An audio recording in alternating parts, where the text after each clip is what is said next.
Nosferatu just turned 100 years old! And so celebrating his centennial, everybody here says thank you, Nosferatu. Round of applause for Nosferatu. Come on, everybody! Let's take a second and thank SpongeBob, Season 2, Episode 16, The Graveyard Shift, because I'm betting my firstborn son that's the only reason the majority of you know that Nosferatu even exists. If not, then let's get the obvious out of the way. This creepy castle dweller is Nosferatu, and you've most likely have seen him here, here, and here. He's a German vampire imagined from the mind of Albin Graf after he read Dracula, and after he served in World War I and met a guy who said his dad was a vampire. Boom! Movie time, baby! In 1916, he started a production company and hired some writers, actors, and a director, and started making Nosferatu, a symphony of horror. But there's only one problem. The movie is a blatant one-to-one copy from a little-known book called Dracula, written by Bram Stoker some 20 years before all this. What did old Albin say when his team asked him about the rights to the film? He said, "Don't worry about it, baby. We have the rights." It turned out they didn't have the rights. Bram Stoker passed away in 1912, and no rights were given to them to make the film. But that didn't stop Nosferatu. And like moving around a few words in a Wikipedia source he plagiarized for an English assignment, a few names were changed, and they crossed their fingers Bram's widow didn't know German. So in 1922, 100 years ago today, this black and white silent movie hit the screens in Germany with a massive opening night party and glowing reviews. And they would have gotten away with it if it weren't for somebody sending Bram's widow a copy of the poster where the words freely adapted from Bram Stoker's Dracula were written, thinking it would save them like YouTubers uploading entire movies and saying they don't own the rights in the description. Stoker's widow marched straight to court and was ready to bankrupt Nosferatu's production company when they discovered Nosferatu's production company was bankrupt from the movie marketing and sick party they threw.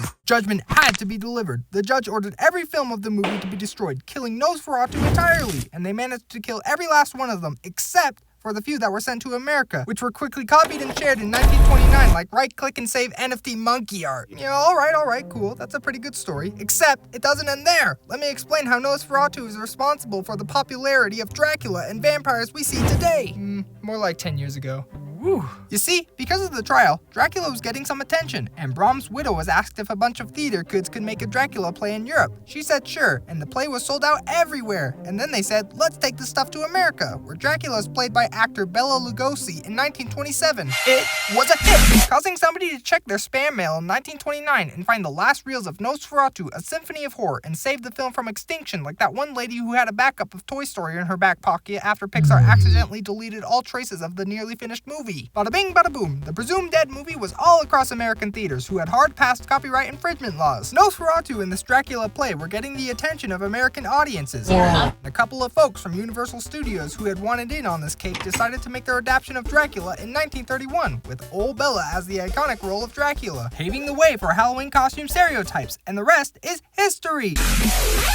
Here's another big thing. In Bram Stoker's book, Dracula can be seen chilling in the sun and suffer nothing but a sunburn. But in Nosferatu's sneaky attempt to change the ending, Nosferatu actually died by turning to dust from sunlight, while Dracula, in the book, is impaled by a stick. We wouldn't probably have the biggest vampire trope if it weren't for this weird little goober. So if you see him, give him a big old thank you smooch.